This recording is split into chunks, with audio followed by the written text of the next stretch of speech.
जापानी संत ह्युकन एक मशहूर जैन मास्टर थे।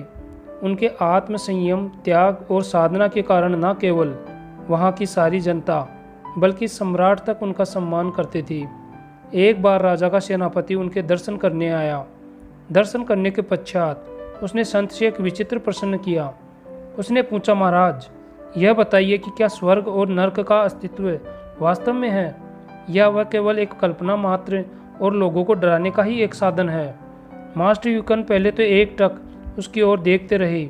फिर उन्होंने उससे पूछा, अच्छा, पहले यह बताओ तुम काम क्या करते हो।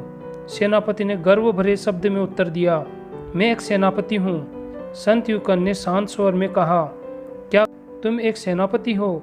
पर शक्ल से तो तुम एक भिखारी जैसे लगते हो।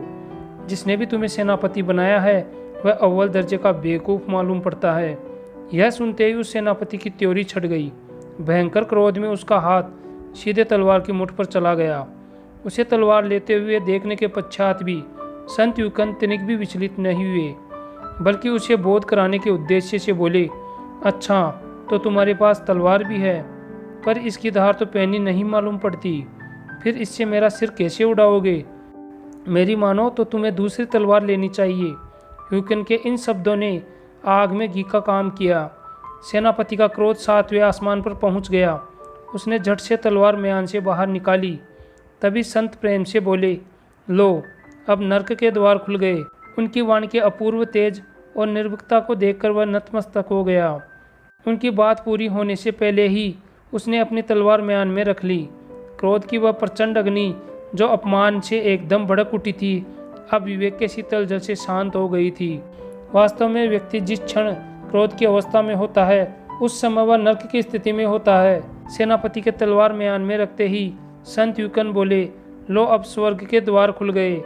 मास्टर ह्युकन के शब्दों में छिपा ज्वलन शब्द उस सेनापति को समझ में आ चुका था, क्योंकि क्रोध में बुद्धि विवेक काम करना बंद कर देते हैं। सोचने समझने की क्षमता नहीं रहती, कर्तव्य अकर्तव्य का ध्यान नहीं रहता।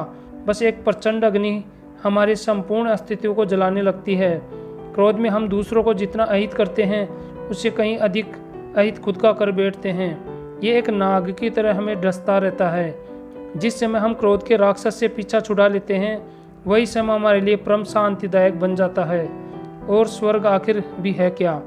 एक ऐसा स्थान जहाँ दुख का कोई नामो निशान नहीं, जो सदैव आनंद में है।